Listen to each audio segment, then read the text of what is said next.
Mm-hmm.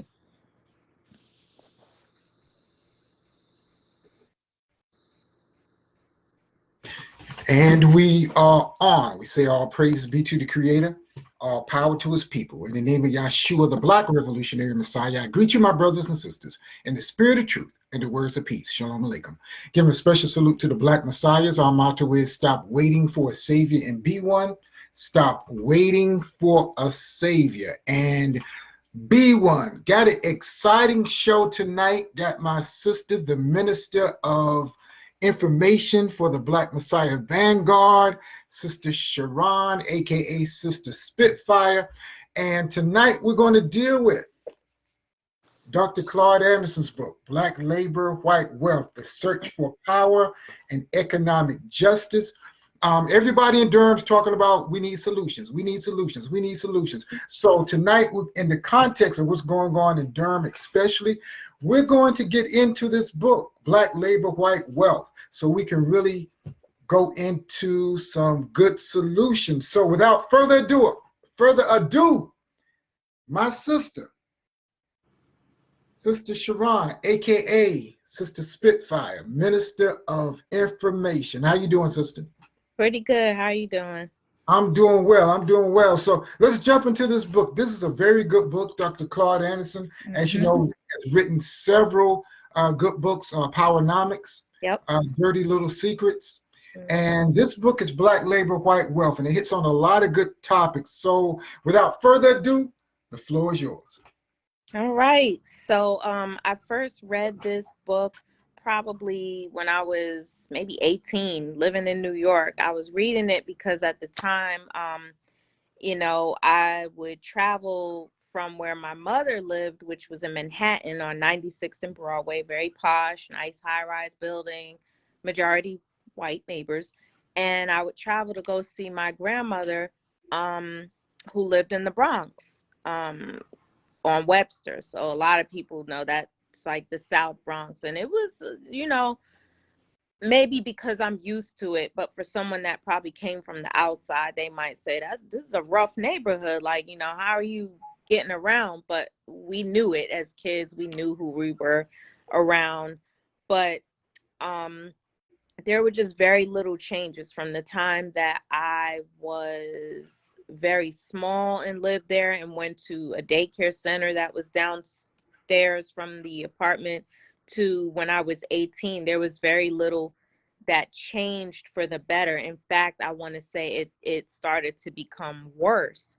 And so I would go to the mosque sometimes and read books and stuff. And I came across Dr. Claud Anderson, and I started reading this book, and I was like, wow, like this is happening right now. This is what's really going on, and this is why. And so at the time, I always wondered, what one person could do and why it was happening to Black people, because I would sometimes go to areas where, there was a greater amount of maybe West Indian people, and the houses looked nice and well kept, and there just seemed to be this level of agreement with everyone about how they were going to treat the neighborhood and what they were going to do, and that just didn't seem like it was happening in the projects. So as a young person, I didn't understand the projects. You don't own it, you rent it for a lower amount of money, but it's never, ever, ever going to be yours. And so you're never going to control what happens there. You're never going to control whether things improve. And if they get worse, you're really not going to have any type of control over what goes on. And so, I started off reading this with the very first chapter, in which he talks about the nature of the problem, which is my favorite. This was like my favorite part of the book, because this is what's happening right now in downtown Durham. So right now in downtown Durham, we're dealing with gentrification and people that want to be part of the community but don't. So that very first page, he speaks about, and he says, It isn't that they can't see the solution, it's that they can't see the problem. So the main thing is that until someone realizes that there's a problem, they're not ever going to see it. And that could be because they don't wish to see it, um, or because it's truly innocent. So, I love the quote in that. Um, and this book was written in 1994, just to zoom in on the time frame of how long we've been dealing with being unseen, because that's what, you know, this is basically. Black people are kind of like this unseen population living in America, Mm-hmm. um, or as I'd like to refer to us. So, Claude Anderson, he opens with a vivid description of how white America and the white media kind of refuse to truly see the issues that are plaguing Black America. He tells a recount of a Black activist being interviewed after the LA riots as a result of superficial, symbolic, cultural, civil rights gains. Failed yet again. Mm-hmm. Um, to change anything for Black America. So after pouring his heart out to a white reporter, the reporter then asks the Black activist, well, what about Dr. King's dream 20 years ago? Surely things are better for Black people, right? Mm-hmm. And the activist, just walks off because he's frustrated. He's just poured his heart out to this man. So the activist goes home and watches the television, waiting to see his interview. And the riot coverage showed distressed Blacks looting, rioting, and then he listened as an elected official said it was a time for healing and coming together amongst Blacks and whites. The activist interview never did show. And the news reporter states, surely, things are better for Blacks now, aren't they? So this is all eerily too familiar. We're dealing with the same things basically. When Floyd happened, everyone was angry about it. No one was angrier than Black people, and no one felt more helpless than us. Here we are dealing with Floyd. Fast forward 28 years later, a similar scenario. Mm-hmm. So, you know, the same questions are asked by people with the same, reply. So why are we still suffering? That's the question that really needs to be asked. And the author asks these questions. What's wrong with Black people? Let me ask you about one part. Mm-hmm.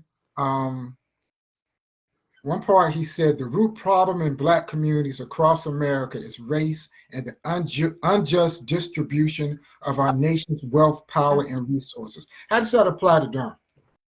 Well, Durham, used to be a Black Wall Street. Mm. And then, when 147 happened, as I understand it, what it did was Black people didn't really have power over, per se, where they built these roads. So they had businesses.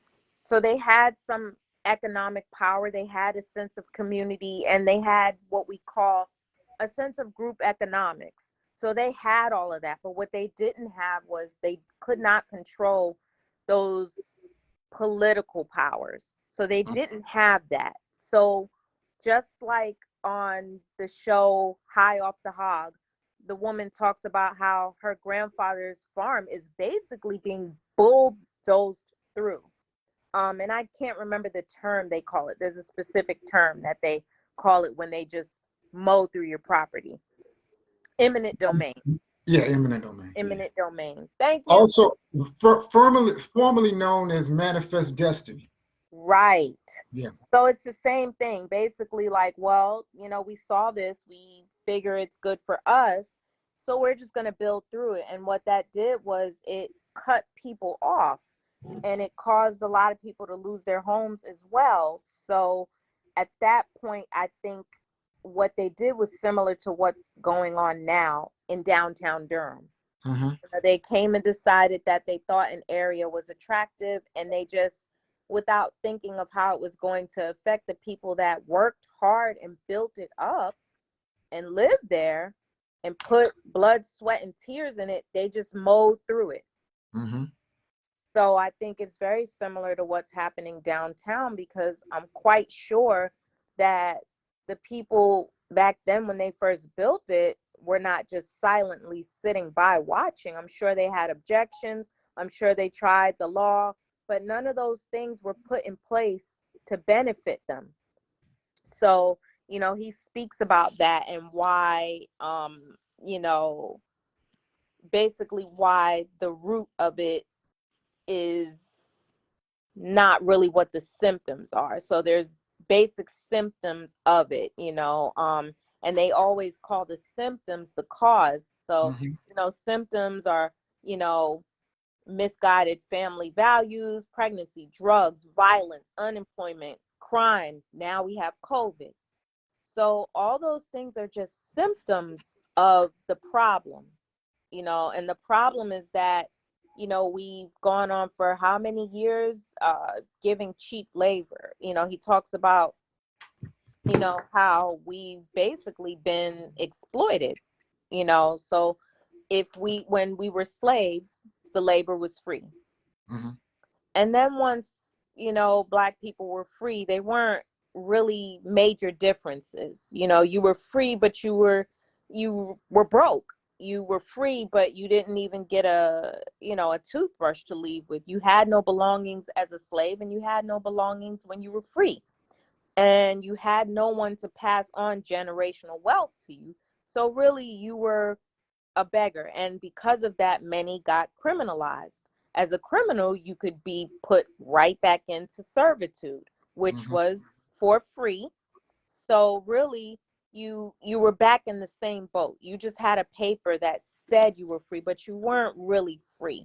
And just like today, that freedom comes with a condition that if someone white decides that they're somehow offended by your presence or you being there, then they have these laws and things that they can do to maneuver around getting you out of the way. So all the way up to publicly lynching you. Mm. So back then, if a Black man whistled at a woman or was looking too hard, he could be lynched. Well, look at, what happened to Floyd. He was publicly lynched, publicly, and because of, a self-empowered white male that felt insecure and was exercising what has been given to him for centuries, white supremacy. So it's not that, you know, they don't know that they exercise this power. They know it and they freely use it. And Mm. so it's being used in every facet of life. You've got economic, you've got cultural, the same things as Dr. Francis Cress Welsing talks about. And in all these facets, they're going on. And so with all of this going on, Black people really don't have power. So he speaks about, power in the book. This is the main reason.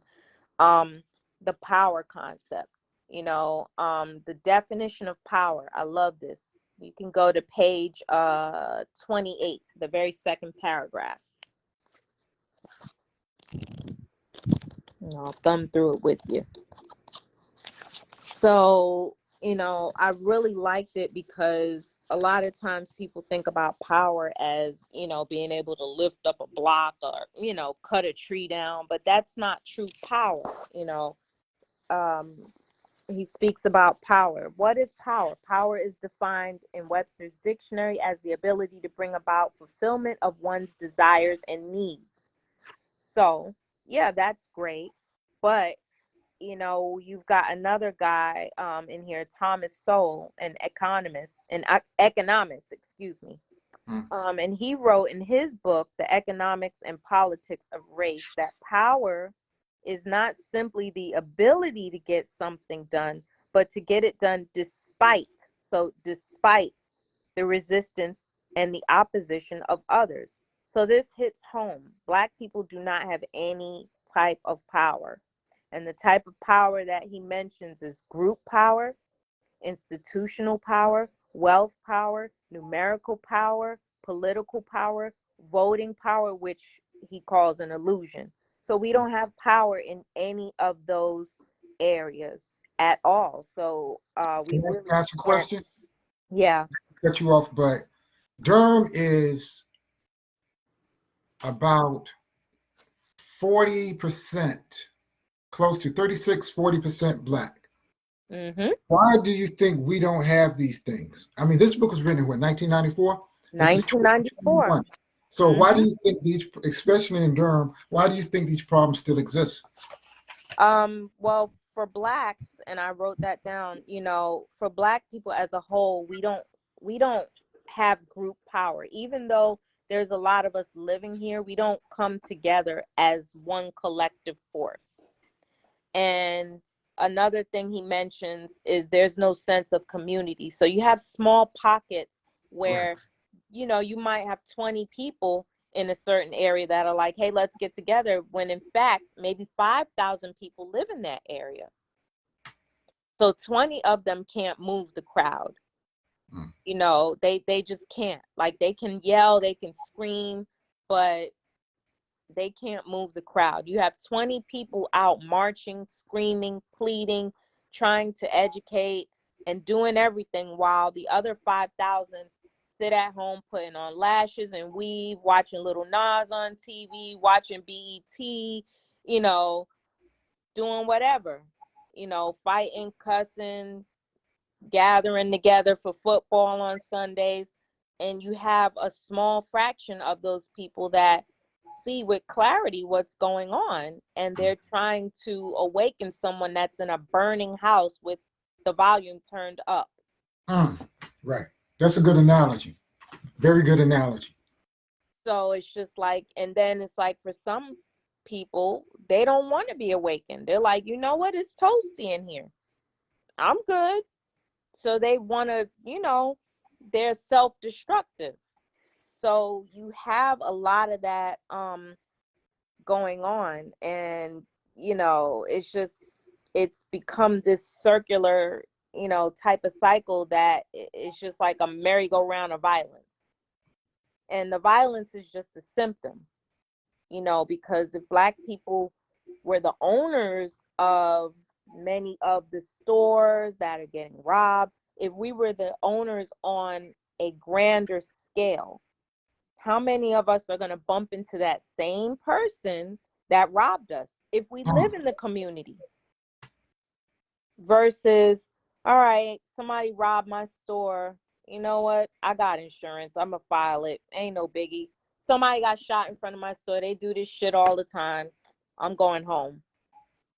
So the people that are economically, gaining off of setting up businesses here, that is very strategic, because Black people as a whole are kept out of these programs. So he speaks about how, minority used to be a word that described Black people. And then somehow the numbers for us, I actually wrote that down. This is the scary part.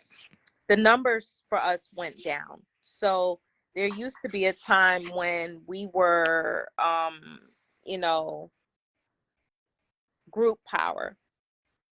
So over half a century since the civil rights movements, and there's still no national Black policy or plan for Black self-empowerment or sufficiency. Then you have Black elected officials, right? We even had a Black president. Now we have a Black vice president, and she's a woman. So there's no change, and there's no, difference. But the thing is, this doesn't give us group power because they're not part of the group, because they've assimilated to what is Western or white, or however you want to call it. So, the author was talking about how, you know, Blacks have not learned self-empowerment, organization, and strategic planning, which the Jews, they got it down packed. And so they are a minority religious group. and they gain self-empowerment through a strong sense of community, control of wealth, and networking. And they are loyal. So even if one of them does something within their community, they do not let that one person stand alone. You know, whereas in the Black community, that's the issue that you have, you know, and there's so many different types of Black groups. He talks about even like Black feminism. Is there such a thing? You know, because that has for a long time been an argument and been very, you know, divisive. So he talks about hang on a second. You know, I got my notes.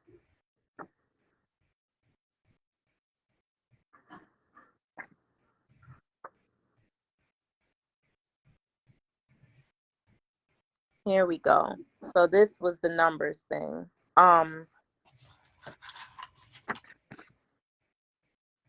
So the Black dollar, the Better Business Bureau, said the Black dollar is 1.3 trillion. So that's how much, you know, our money is worth. And it is set to be 1.8 trillion by 2024, according to Nielsen Research. And much of that money is spent with white-owned companies. Many pledged to tackle this racial injustice, but only like after Floyd was publicly lynched. But prior to that, there was basic silence. You know, I call it white silence. So that wealth that, you know, we have is not even spent within our community. It's, you know, maintained by many WASPs and Jews and continues to be held out of reach of Blacks. Not all of them possess it, but the ones that don't have it will fight so that the ones that do have it can keep it rather than allow any of it to get into Black hands. So another thing is, you know, Black people, Durham might be 40% Black, but one thing that he talks about is that Black people don't really have numerical power. So to give you an idea, in 1750, slaves and quote free Black slaves were 33% of the total population. Okay. Now, as of 2020, the census, Blacks are 14.1%. Whites and non-white non-Hispanics are 58%. So, you know, many may ask, well, why did that number drop? Well, you know, the first U.S. Congress enacted a whites-only law of naturalization, which meant no one Black or from any Black country could come in to America. And they still uphold those same beliefs today. So you might see Europeans from Russia or Romania, you know, whether they came legally or illegally, and then followed by, you know, Asians and Hispanics. A century later, the immigration quote on Blacks still remained the same. And in fact, they let the amount of Black people here drop down to 9% of the population. So, you know, you have to ask a real disturbing question. If that population was 33%, what made it drop to 9%? Because sure, those people were having babies, right? Did they just die? You have to ask the question, what happened to those people? What happened to their children, to the future generations that they birthed? You know, could you really have lynched and killed and jailed and murdered that many people? It's also something called economic ethnic cleansing too. There is a book that I have, and it talks about how there were Black communities. No, there were people, Black people in certain communities, even in North Carolina out west, And one day, all the black people just disappeared. What? Yeah. Ethnic cleansing. Mhm. Yeah, you know, in Durham, we call it economic ethnic cleansing. But Right. yeah, there are cases like that across the country where there were black people in these little small towns, and they looked around one day, and the black people were gone. I'm But sure to find their remains. yeah, continue. So, you know, when I think about those numbers dropping, you know, one might say it was willful neglect, but, you know, it does, you know, raise the question, which leads us to, you know, the voting and illusionary power. Um, you know, I definitely think that, you know, hang on a second. And while you're doing that, here's the book I was talking about. Yeah. Buried in Bitter Waters, Bitter The Hidden Waters. History of Racial Cleansing in America by Elliot Jaspin. I need to read that. You got to send me that. So then, you know, excuse me, find my pages and just drop them and they're all scattered. And let me go through the chat while you're looking. Brother Samario says it says a lot about the nature and purpose of entertainment, and I'm sure we're going to get to that because he deals with that in one. Sister Sharyn, who is our minister of social media, says, "Look at the devastation going on in Haiti. White America will not let all of them in America like they're doing Afghanistan." Exactly. And That's while you're looking, sister, excellent example. but that goes back to the Haitian Revolution.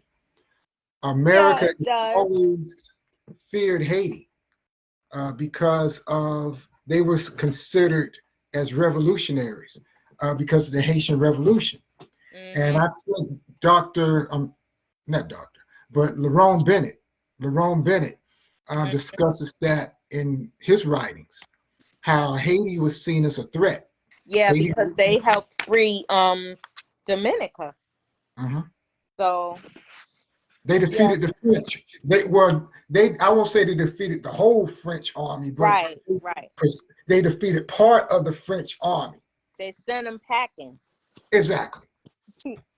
So you were asking, like, as far as Durham, why things, you know, aren't being changed in Durham. So one of the things, you know, that he speaks about, and this is happening right now, it's election time again. I see, you know, on my page, there's candidates that look like me.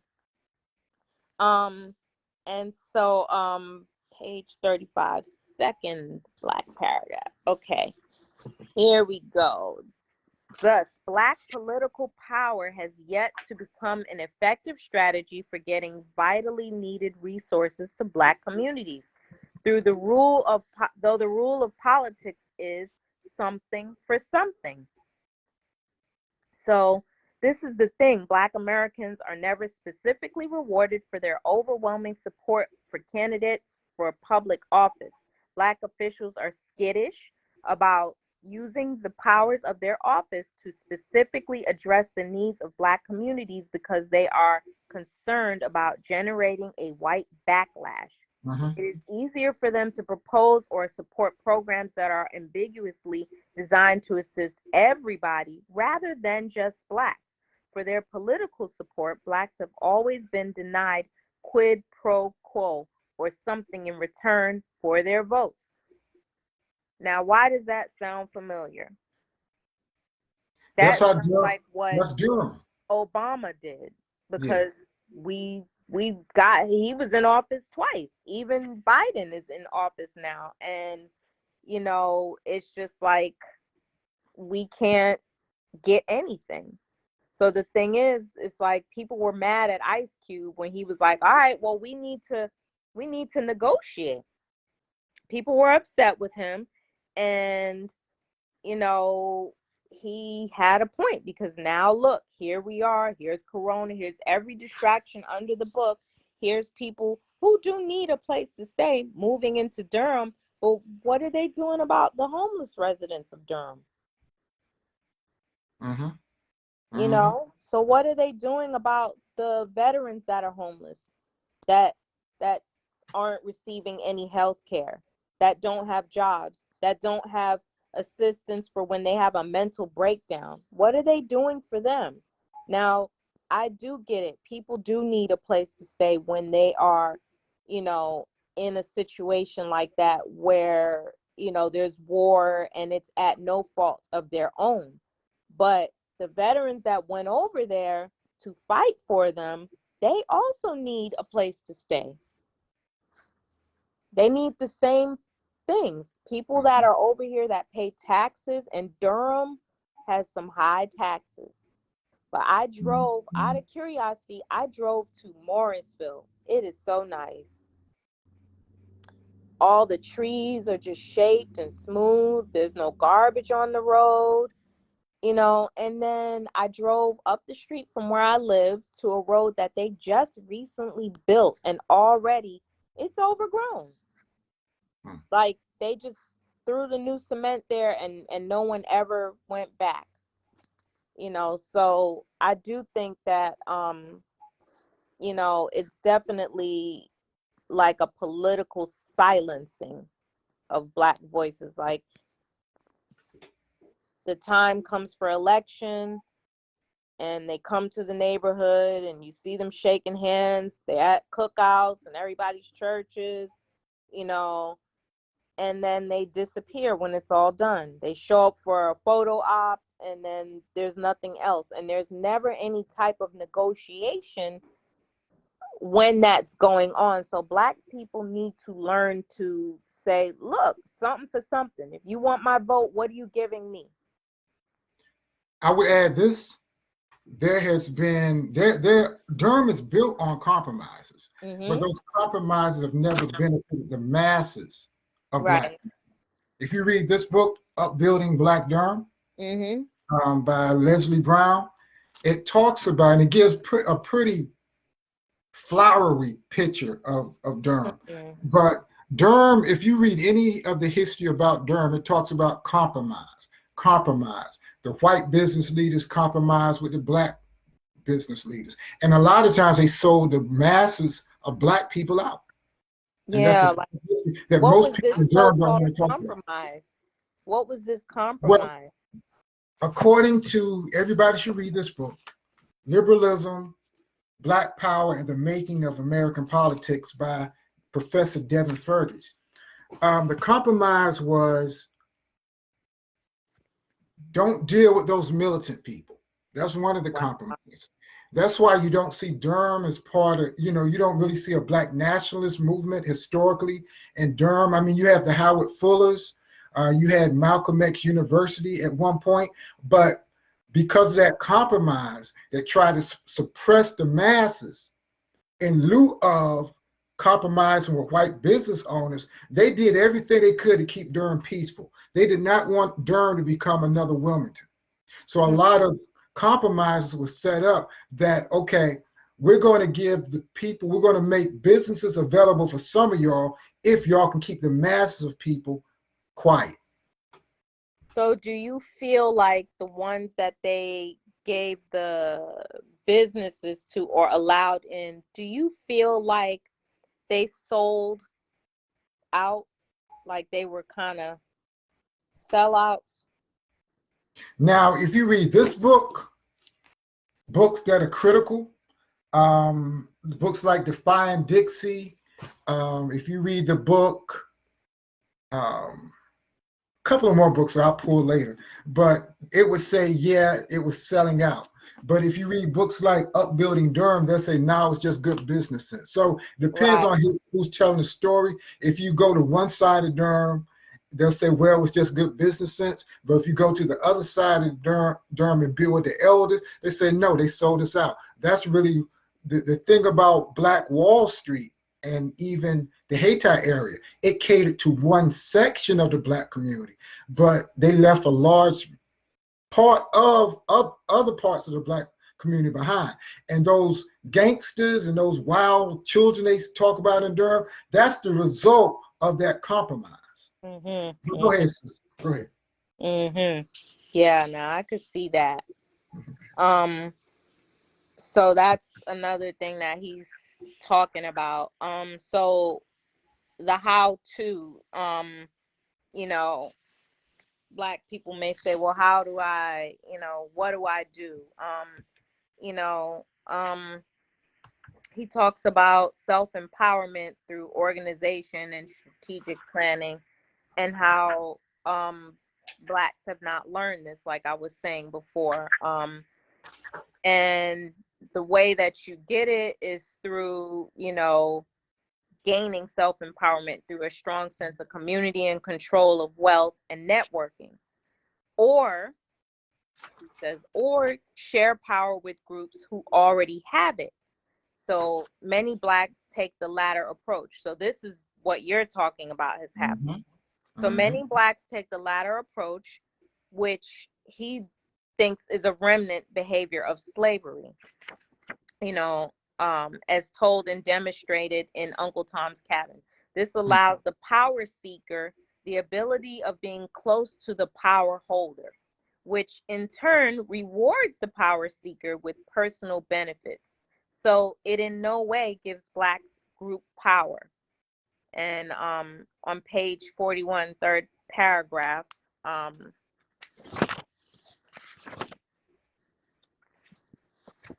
2, 3.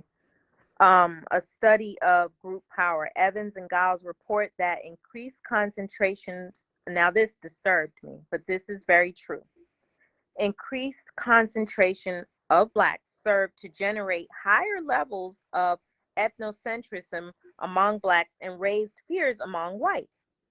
The lower percentage of Blacks in the workplace, for instance, the lower whites fear that Blacks will acquire power. This is true. Every Black person knows this. This is an important finding and raises questions about the wisdom of integration. Most white people groups realize that there's strength in numbers, but he was also revealing that, and I jumped down to the next paragraph, the study revealed significant findings that have an impact on power for Blacks group, and found that Blacks did not conceptualize their potential for group power. And more detrimental, Blacks may actually perceive their group power to diminish when higher concentrations of Blacks are present. I'll give you a great example. I was at a party once. It was a party that was thrown for some music industry people. And, I wasn't an artist. I just got invited. But I was like, I think I was in there, and then there was another Black guy who was across the room, and there was another Black woman, and everyone else was, white or something else, other.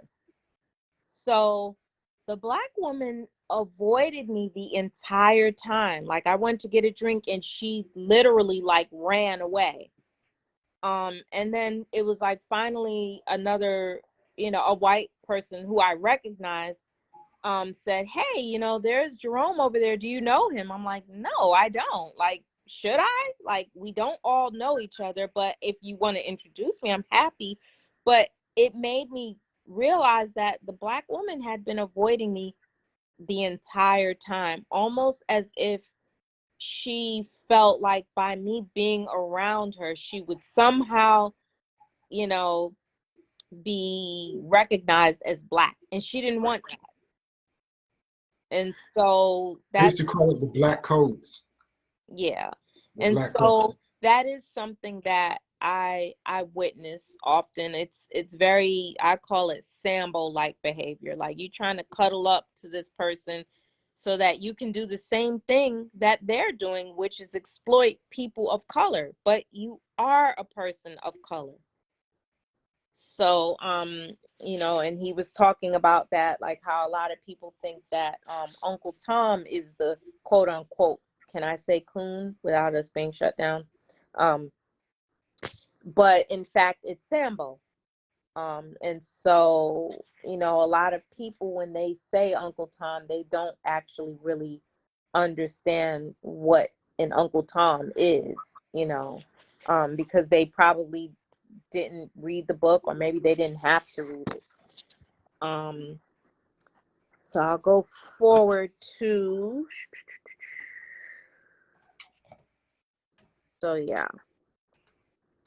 So, like I was saying, the author of the book states, nearly over half a century has gone by, but this was in 1994 that he wrote it. So I recalculated. It's been 57 years since the Civil Rights Movement and Black Power movement, and still there has been no Black policy or plan for Black self-empowerment and sufficiency. You know, even though we've had Black elected officials, a Black vice president, and, you know, all of that, nothing has changed. Nothing has changed. So I'm on page 44. Next. And this is just me jumping through. I really liked his conclusion on that page, and that's just with the causes. It says Blacks have made little relative progress from slavery to today because we still have not acquired the necessary sources of power. So again, he speaks about power to create positive change in our marginal conditions. People who use their individual means to build collective wealth and power understand that there is strength in numbers. Blacks have yet to recognize or act upon this truth. The Black vote alone will not ensure Blacks a respectable status or a new role in America. The vote must be backed by a national plan of public policies specifically designed to help Blacks achieve economic self-sufficiency and self-empowerment. So this is something that needs to be done. And then he goes on to talk about things that kind of hinder us, that are kind of deliberate, myths that Blacks believe will help but don't. One of them is integration. So you can't move to a white neighborhood and think that, you know, things are going to get better, because you move there and then you assimilate. So it's like you're self-alienating. He talks about equal opportunity for all. Well, now you have some that are just downright, you know, angry about when we talk about affirmative action, and they will even go as far as he said to call it reverse racism. Right. He talks about eradicating poverty. Well, we can't do that because we don't control the money. So we don't have any means of controlling the money, so we can't employ each other. Then he talks about cultural diversity, which is really, in my book, just a way of unseeing Black people. You know, when people say, oh, we're culturally diverse. Yes, but you still see those people. You have, you know, all these restaurants he was talking about. You know, you can turn on the television and see commercials that talk about every other culture except Black culture, you know. And what I mean when I say that is where we're from, you know, our origin. And I feel like it shouldn't only happen in February where we have to watch Roots, and that's not where we're from. You know, we were not slaves. We were taken from somewhere. So what was that culture? You know, so you're never going to see that being shown. Which brings me to Black ethnicity. So it's like, you know, who is Black? You know, now you have to ask. Then you have sexism, which equals racism. So you have them now pinning Black women and men against each other. But, you know, just like Sojourner Truth said, she was in a meeting and they were talking about fighting for the rights of women, and she's like, well, aren't I a woman? Like, wasn't I a woman when you beat me? Wasn't I a woman when you took my children from me? Like, I've never had anyone help me into a stagecoach, or am I not a woman? Mm. So, Black feminists and gays need to see it's not us against you. We're all Black. If you think that you're going to get pulled over by a racist cop and they're going to be like, wait, no, he's gay, stop. They don't care. What they care about and what they're discriminating you against is because you are Black. It just so happens that you might be a woman. It just so happens that you might be gay. But they're not going to hold back because of those things. And then, yeah, so that speaks about the Black feminism and how that came into play, and really a lot of times it's being, steered by white feminists, which are under their white male counterparts, which is none other than white supremacy, just with a costume on, that says that it cares about the rights of Black women.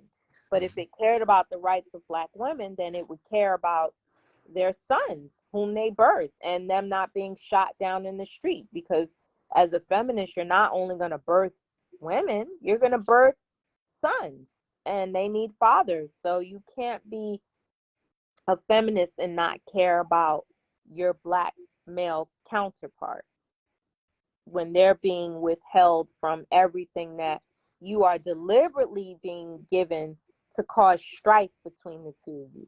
I'm happy to make more money, but I'm not going to dangle it over my husband's head. I'm happy if I get a job, but I would want him to have one if he desires. And so I definitely think that that is a hindrance. I go on page 92. I won't do too much more. How are we looking on time? I'm enjoying the conversation, sister, so roll on. So, another thing that's plaguing us is,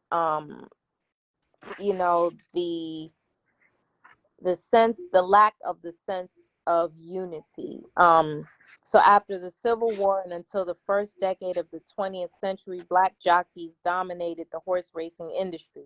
Although they were skilled jockeys and horse trainers, Blacks were not allowed to develop any businesses based upon their experience around the tracks. By the second decade of the 20th century, horse racing had become a major sport and wealth building business. Black jockeys and trainers were replaced by white trainers and Hispanic jockeys. Blacks were not allowed to compete with whites at any level of life. No other racial or ethnic immigrants have been confronted with such systematic opposition to their personal freedom, economic independence, and right to earn a living. So, the whole thing is just, that's a color thing. You can't integrate. So I've just brought that out because we were talking about the integration. But he was talking about upper and middle class Blacks. And this is a really good one because, like, you definitely, when I go over to where, I guess it's like the South Point Mall area, they have some nice homes, and sometimes we drive around out of curiosity to look around and see what's going on. And we have this thing that we do where we're always like, I wonder how many Black people live here. Like, let's keep driving around till we see a Black person. And they always wave. They always wave. But there's always this feeling that, they wave because they're probably like, please move in the neighborhood. Mm. So I'll read this paragraph. Upper and middle class Blacks live in small enclaves as powerless minorities among white majorities all across the nations. They are isolated without a bond to their racial roots and typically see themselves as disunited, weakened people. Although it raises a great deal of emotional conflict, successfully integrated Blacks invariably find comfort and security in being white in most respects, except color. There are few emotional bridges back into the Black communities, so they identify with and support the power and material resources of the white communities. So, you have elected officials that might be elected over Durham, but they don't live in this part of Durham. So their loyalty might be to the group where they live. Like, what would my neighbor say if he found out I was trying to, empower Black people? What would he think? Right. So they're more concerned with pleasing, the people that they're trying to assimilate with than they are to the people that need it and who they should be loyalty and who they should have community with. So they don't see themselves as Black except in their skin color, and that's it. At the bottom of the next page, it says skin color is the single most important factor that prevents Blacks from emulating ethnic immigrants because it defines their role, status, and limits their access to resources. The skin color and physical attributes of non-Black ethnic immigrants is much closer to that of whites. White ethnics and Asians are more acceptable to the dominant white society than are Blacks. And this is very true. Even when you watch a movie or anything, I've even had people say to one of my daughters, the one that you met, like, oh, you're not Black. You must be mixed with something. No, I'm Black. As if it's a fascination or this thing where Black people are like, yeah, she's mixed. Like, what does that mean? Mm-hmm. And so I have found that to be like a thing among, white people, feeling a sense of comfort when you look like you're mixed with something. Anything but Black. Anything but Black. Yeah. Anything but Black. Um, you know, it's kind of sad. So I will. But that's why Marcus Garvey is so important because he was dealing with that back in the early 20th century. Yeah. And Yeah. that was one of the things, I guess, the conflicts between Him and Garvey and Webb. W.B. Yep. W.B. Du Bois. Yeah, because he felt like he was high yellow. Mm-hmm. And just, yeah. So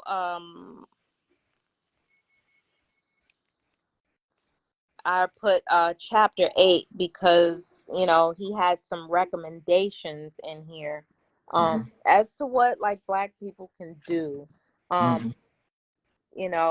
He feels that for Black people to, I guess, really get out of this, we need to become politically and economically competitive in America. So we need, and I just wrote this down, you don't have to page turn, but we need leaders. We need wealth and capital formation. We need wealth and group economics through self-sufficiency.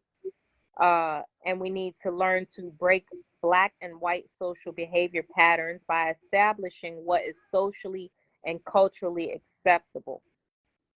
So this goes on to the music thing, which I think it's chapter 9 where he talks about. I think it's like the last chapter in here actually, where he talks about, that's wealth. That's a way that we could be making wealth. We create it through art, music, sports, but we don't own those institutions that get it out there. So the money, we get money, but we're not getting money because we don't control it. So when there's certain behaviors, like he's saying, we need to establish what's socially and culturally acceptable. So what is socially and culturally acceptable for us, because at this point we don't control our image. So at this point, you have all these rappers that are getting these deals that are rapping about, slapping their baby mama or not paying rent, booty shaking, ass shaking, thighs giving oral sex, everything but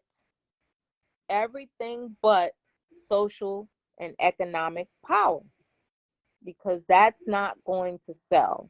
That's going to sell with Black people because they're probably going to turn it on and be like, oh yeah, but that's not what white people want to hear us listening to as a whole, because it doesn't benefit them.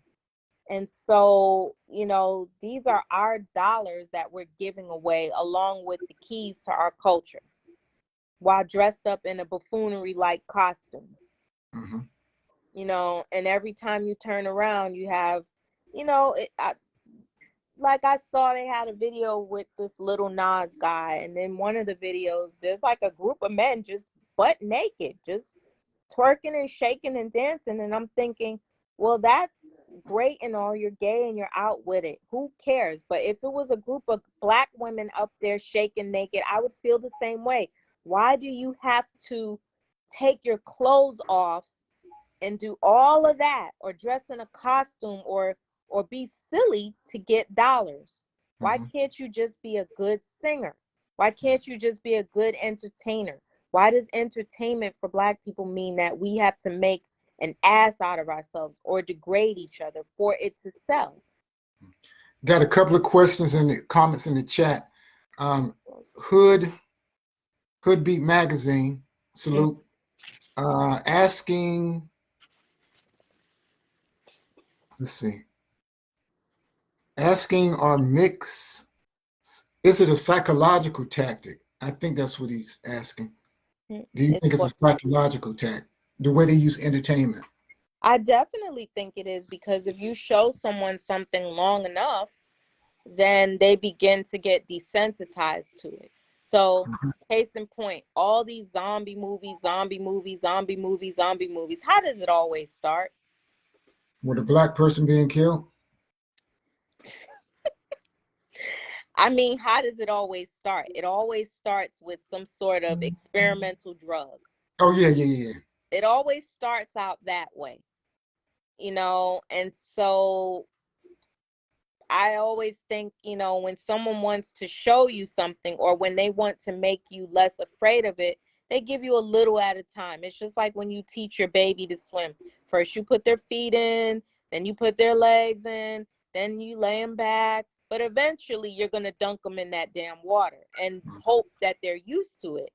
So, you've had all these movies about aliens after aliens after aliens after aliens. And now they're saying, what? There's aliens, and no one's responding to it because we've already been conditioned to accept it. So if you watch video after video after video of rappers shooting and killing, running through the hood, all of this, kids starving and going through strife and craziness, you're desensitized to it. So you don't even know what is a normal way to respond. You don't even know what's normal. And so if Mario, you to watch it, they don't either. So Mario says, fascinating how the three billionaires they talk about are entertainers: Kanye, Jay-Z, and Puffy. And look how they came up. Well, two out of the three anyway, yeah. Look how they came. I mean, the lyrics that they speak about. 2 out of 3, yeah. So it's just like, Puffy was close to Biggie, and Biggie was dead, and no one ever, that's the elephant in the room that no one ever, wants to talk about. But what did Biggie rap about? Jay-Z rapping about selling drugs on Marcy and Marcy Projects. But did he ever go back to Marcy Projects and really, really, really say, I'm going to buy up this? Did he Nipsey Hussle it? No. And Nipsey Hussle did that, and that's why he's dead. So, I do feel like, even though, Beyonce is doing a little bit here and there, and he's doing a little bit here and there, it's not a big enough number to make an impact. It's like charity. It's like you have a burger and you see a bum and you give him a fry and say you gave him something, but he's starving. Yeah, you shared with him, but out of the vast majority of the meal that you're eating and have the ability to purchase more for yourself, you gave him a fry. So I definitely think that a lot of these rappers, like if you're coming up and if you're making money because you're rapping and people are listening to that, and that's how you're getting rich because you have that platform to rap and that's what people are listening to and they're buying it, you have an obligation to come back and do something, because that's how you got up there. You got up because you were living in a place where it was pain for you, and you took that pain and you turned it into music. So you have an obligation, like to say, all right, let me try and do something. That's why I kind of like what 50 Cent is doing. Like, he tends to always have black actors, and like his shows are black and he speaks about black things, and but I do wish, like, as far as artists were concerned, that they felt that responsibility to come back. They felt that responsibility to give back and not expect money in return, because you took from that community to get where you were. Mm-hmm. So it's something for something. Right. So I will close with my final analysis. Mm-hmm. And if you could, sister, include in that final analysis, as those across the country really know that Durham is experiencing for the last 2 years shootings, violence.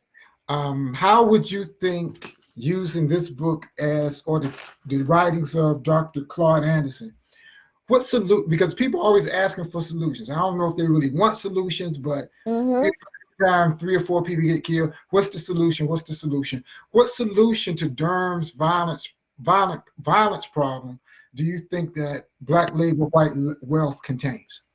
Well, I think like he says, we do need to, nothing, for starters, nothing will work if we don't practice group economics. And nothing will work if we don't have unity. So you have people in different areas of Durham that don't like each other for whatever reason. But the thing is that more of us like each other than not. Right. Exactly. So, Exactly. you have a handful of people that are going around terrorizing everyone. People are afraid, kids can't go places. And so at some point, what he's basically saying is nobody's coming to save Black people. It's like I was saying before, nobody's going to come and help Black people because it's not in their best interest. How are they economically benefiting from coming to the hood and say, hey, Shaki, stop shooting up your neighbor's door? It's not harming them. They're not going to lose money because of it. If the tenants there get shot, they'll put somebody in there in a week. So, Black people have to get to a point where they are not looking outward for the solution, because it will never come. The only thing I would say, and he also speaks about it too, is that Black people do need to get a political plan to move forward collectively as a large group and demand reparations. And they need to not let that go. They need not to let that issue go. I don't care what other minority groups come in and try to take it over. Black people need to say, this is our issue. And just like you've done with countless other groups, you let them have their day in court. And Black people need to be able to have their say and demand what was promised to them. That promise was never made good on. And every time a new elected official comes, whether it's in the highest office or the lowest one, they just look past it. So that needs to happen. And that would trickle down to places like Durham and other inner cities. As far as Durham, yeah, we do need to start those groups that become larger groups. So people in neighborhoods need to start to say, okay, well, we're in this neighborhood. What do we all have in common? We all want to be safe. We all want to work. We all need a roof over our head. We all have those same things in common. Hell, even the criminals run around, they all have that in common as well. But the thing is that if we're not practicing the group economics, if we don't own the businesses, that money is never going to stay in the community. The money doesn't stay in here because there are no black businesses. There are no black businesses in the hood. And I don't mean like zero, but it's not enough to employ black people. It's not enough to change the tax patterns. It's not enough to say, okay, well, who's moving in that house up the street? Oh, it's someone black that owns that house, that's renting it to someone black. That's not happening in Durham. What's happening in Durham is, you have people that are able to afford to buy these places that have just been dilapidated because the black people that live there, they don't know the system and how to vote and how to move around and who to ask for. And because they're not a group, they don't go as one whole group. Now, you said it's 40%. So imagine if 30% of us, even just 30, voted somebody like this Anthony dude out. Just imagine. Sister Sharyn says, every time we speak of reparations, they say, let's get a research committee. But other minorities, they pay up. But if they say, let's get a research committee, do you remember when I went with you to the school board, them 3 students that got up there? They had already done their research. They had already done it. Numbers don't lie. And if we get some scholars and people that know how to run numbers and stuff, accountants, do your own research. Indeed. Do your own research. Because if you look for somebody to do something, it may not get done until they're good and ready. And if they're never good and ready, then they just gonna pass the baton to the next person that's not good and ready. Queen Mother Wilma Liverpool is one of the most vocal proponents of reparations in Durham. She's been screaming that for years, forget all of this, give me reparations. Right. Forget everything else you're talking about, reparations. Show me the money. Yeah, Queen Mother Wilma Liverpool, she's been talking about that for years. I agree, because money talks and bullshit walks. So it's like they've been talking about all these different things, but when you hit somebody in the pocket, they begin to see your power. When you either stop buying from them or require from them what is owed, they start to listen. And that's the thing that black people have to do. Indeed. I don't want a handout. I want what you owe me. Indeed. Well, powerful discussion tonight, sister. And before we close out, Sister Sharyn, who is, again, our Minister of Social Media, Bureau Against Misinformation, she has put out a brilliant questionnaire that politicians should respond to. Oh, I think I saw it. She put out a brilliant questionnaire, so that's one of the things that we can probably start pushing people towards and get some, what does Tariq Nasheed always say? Tangibles. Tangible, yes, tangible. Like, and the thing about it is, oftentimes they're like, well, we're going to start this program for minorities. What are you doing for me? Like Janet Jackson said, what have you done for me lately? Right.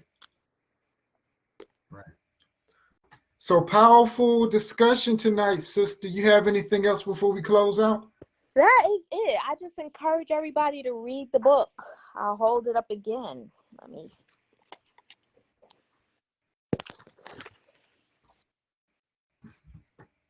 Indeed. And also his other books. Powernomics.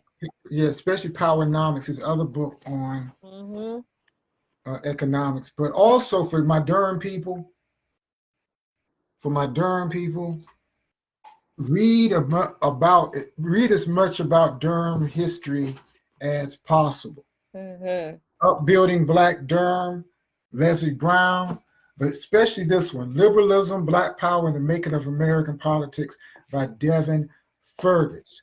Devin Fergus. So enjoy the conversation tonight as we begin to build this Black Messiah community. Black Messiah community.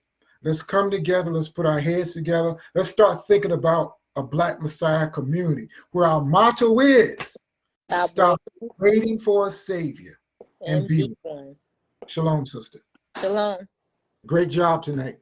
Thank you.